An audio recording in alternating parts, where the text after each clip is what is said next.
Canal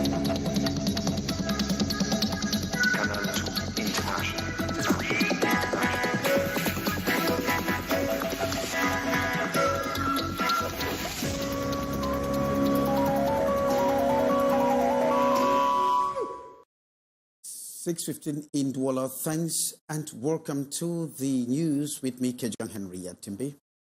Let's flag off with our top story.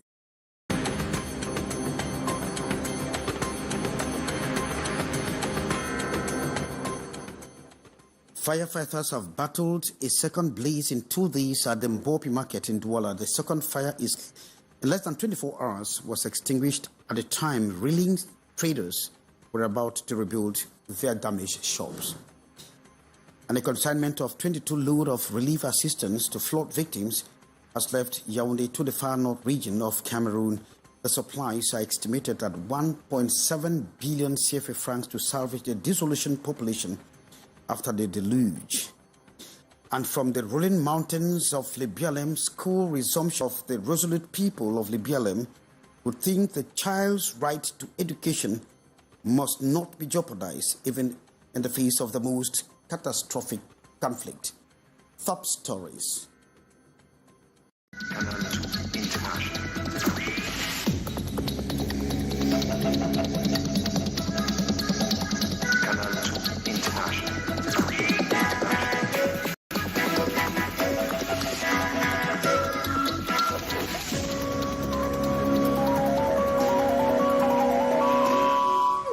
Thanks and welcome. You're reaching us from the news center at Canal International.net. And of course, from Douala, firefighters have battled a second blaze in Douala, precisely at the Mboppi market, in less than 72 hours. The second fire resurfaced at a time reeling traders were struggling to carry out structural repairs on their shops. Vitos with Ambo Gladys Diba. The Mboppi market in Douala has been hit by a second fire in less than 24 hours, compounding the devastation faced by traders and locals alike. As the flames subsided on Monday, September 16, it became clear that the toll of this disaster will leave a lasting impact on the market and its community. I am touched because of my neighbors that fall victim to this fire outbreak. And looking on what we saw since Sunday, it was terrible. That's why I told you at the initial time that words can never express how I felt Sunday. Today I'm a bit relieved because they have quenched the fire. At the scene of the disaster on Tuesday, September 17, remnants of the fire still linger in the air. Hot smoke and a pungent odor of burning debris continue to rise from the ruins. The marketplace, once vibrant and full of activity, is now reduced to a haunting mix of smoldering rubble, foul-smelling water, and charred goods. For the traders whose livelihoods have been shattered, the scene is a painful reminder of the destruction they now face. Likewise, this buyer who was shocked on arrival to shop. I feel devastated because some of the shops where I have been buying my goods have been destroyed by fire. I wasn't aware of it until I arrived here this morning. It's heartbreaking. However, the mood remains tense as accusations swirled about the cause of the fires. The market controller and his associates are responsible for this tragic incident. They have sold the only open space we had in the market, which should have served as an access route during emergencies like this. It's unacceptable. Makeshift structures have now filled the area. I can't understand why the authorities continue to ignore this issue every time you raise it. The second blaze in the space of just a few hours has left the Mboppi market community in shock, raising urgent concerns about fire safety and the need for better preventive measures in the future. And Now we talk back to school, this time in Libialem. From the rolling mountains of Libialem, the resumption of school for the year 2024-25 was age-free, despite separatist injunctions. And this was thanks to the combined efforts of the resolute people of Libialem, who think that the right of the child to education must not be jeopardized, even in the face of the most excruciating and catastrophic conflicts. Maureen D. says it was in unison that the children went back to school from the rolling mountains of Libialem. Over a week into the new academic year, a surprising tranquility characterizes the Alu and Santa districts of Libialem, situated in the southwest region near the Menwa division. Despite the ongoing Anglophone crisis, which has severely impacted the area, administrative authorities say students across all educational levels have returned to their classrooms with enthusiasm and a sense of calm. We thank our principal that you have given us for this year, and we appreciate your love. And we think our friends at home also join us with you this year. Education is one of the most important rights of a child.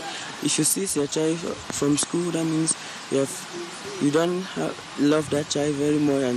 Libialem has long been a hotspot in the Anglophone crisis, marked by significant unrest and instability. The continuing conflict has created numerous challenges for the education sector, affecting both infrastructure and access to schools.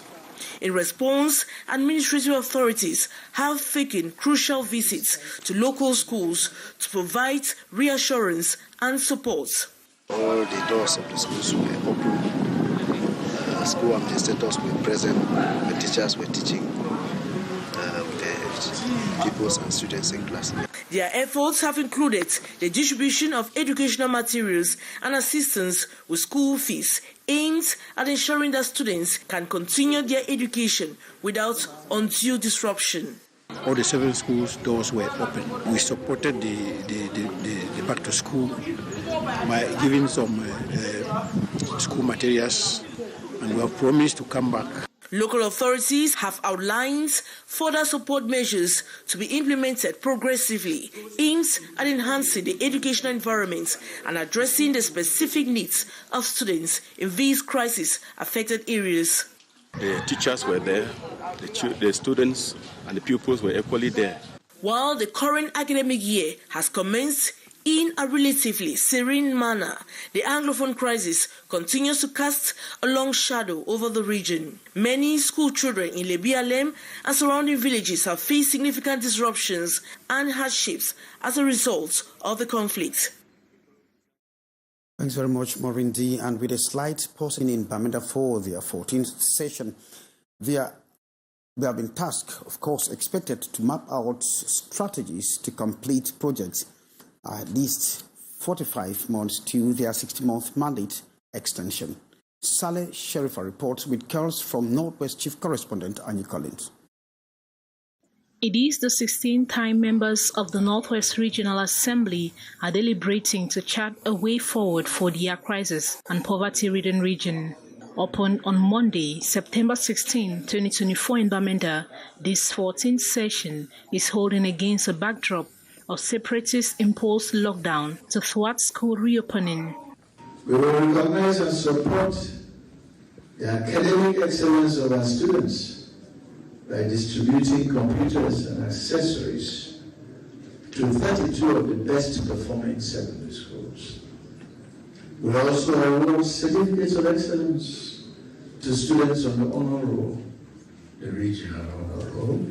For 3 days, divisional representatives from all 7 divisions and the Regional Executive Council will listen to the presentations on better ways of developing their localities using mechanisms put in place by the governor.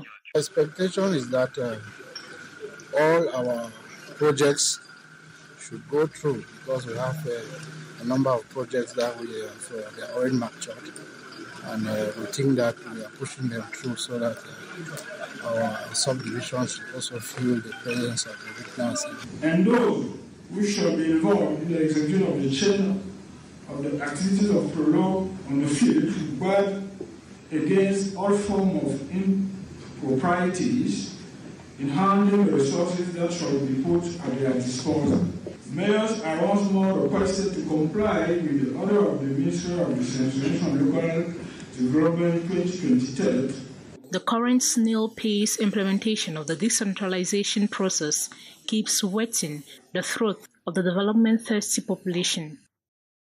Thanks very much, Sherifa Saleh. And the Council of Police Chiefs of Central Africa are currently meeting in Yaoundé to review the security challenges of the sub-region. Of course, this is coming at a time there is serious or excruciating problem of transborder crimes, and so they are going to chart a new roadmap on how to abate the security challenges. Haisim Chair from Yaoundé has the details.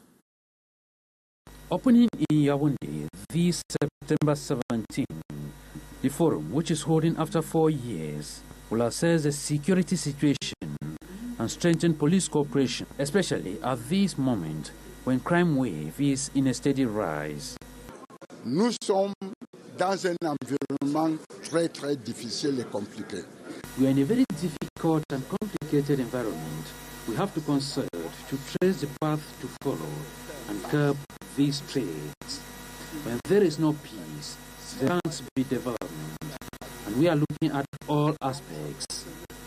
Il n'y a pas un aspect qui échappe à notre concertation. Chairing the opening session, the Delegate General for National Security, Martin Bargangele, reiterates the state of issues to authorities of different member countries who are all here with cream of experts to seek efficient strategies. Strategies to police chiefs as to how to best combat the phenomenon of cross-border crime. The Permanent Secretary of the Central African Police Chiefs, Colonel Essay Ovono Eyi Mezu, equally insists on new mechanisms to mitigate cross-border crimes, such as human, drugs and armed trafficking, as well as cyber criminality and fraudulent documents.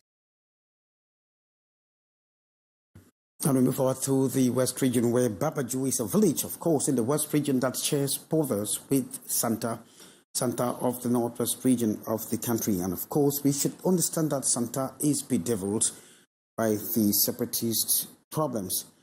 And so the new fund of Babadjou was enthroned, 24 years old, was tasked with making sure that it brings peace as both regions, that is the North with Cynthia Latu.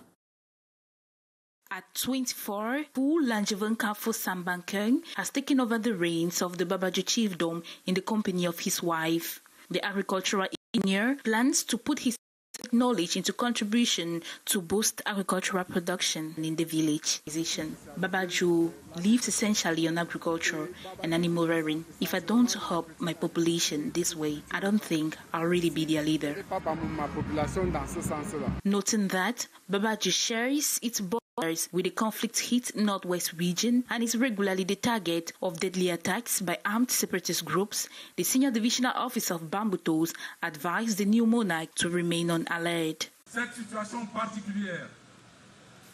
This particular situation and many others you will discover in the field necessitates vigilance and total caution in the accomplishment of your mission, which are essentially those to maintain law and order. From the Lakam, the sacred hut where he spent several months being enthroned, the elites put this car at his disposal to accompany him in his developmental activities. They have called for unity around the new leader. The Basso people should be reunited no matter where they come from, no matter where they are. All children with the Basso blood running down their veins should reunite with this monarch. Fo Kafo Sambankeng is the 11th enthroned chief in this first-degree chieftaincy. Well, thanks very much, Cynthia Lati. And like we announced, 22 loads of truck for relief materials for the flood victims of the Far North region, precisely in Danai, Mayokani and Logoni Shari division of the Far North region, has left Yaoundé finally. And of course, this consignment was supervised by the Minister of Territorial Administration, Paul Atanganji, in Yaoundé. It's worth 1.7 billion CFA francs, amongst which include mattresses, blankets, bed covers, campaign tents, or camping tents, basic necessities, foodstuff, and others. And like we said, these supplies have finally left for the far north region of the country. And it was supervised by the Minister of Territorial Administration, Paul Atanganji. It should be recalled that the far north region of the country was hit by violent floods on the early hours of school resumption, and the deluge spread across too many divisions of that region, of course, leading to the breakdown of a bridge that connects the Nile to other parts of the far north, and the Mawa regions of the country, of course, extending to the Republic of Chad. We will be coming back detailing with more reports on the consignment of materials that were ferried or have been ferried to the far north region of the country to assist those flood victims. And now we move to the world of stakes betting with the Paris Mutual Urbain Camerounais that has seen another winner, this time a winner of 70 million CFA francs and above that occurred in Garoua. Details. Producing winners is becoming a routine for the regional branch of Paris Mutual Urbain Camerounais in Garoua. This time around, it was a big winner of more than 70 million CFA francs who was honored. With a stake of just 500 francs CFA, this lucky winner backed home a global sum of 70,547,600 francs in the international pool on Sunday, September 8, 2024. He came lamenting that he had no money to prepare for school resumption for his children. I told him, my brother, everything is possible with PMUC. Please try your luck. Even without money, you can stake even for 500 CFA francs. You might be the lucky winner. The check award ceremony took place at the Esplanade of the regional branch in Garoua and was attended by an avalanche of local artists who came to celebrate these other PMUC millionaires with the public. The PMUC intends to contribute further to the happiness and well-being of its stakers.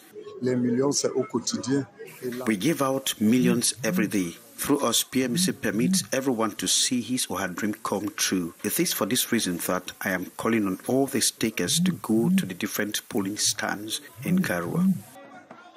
With 30 years of fabricating millionaires amongst Cameroonian stakers, this corporate citizens-oriented structure maintains the lead and has announced more than 3 billion CFA franc jackpots to be won every week in international combined pool. Everyone works hard for us to produce winners from time to time. We put at the disposal of all the stakers vital information, the need for them to win like others.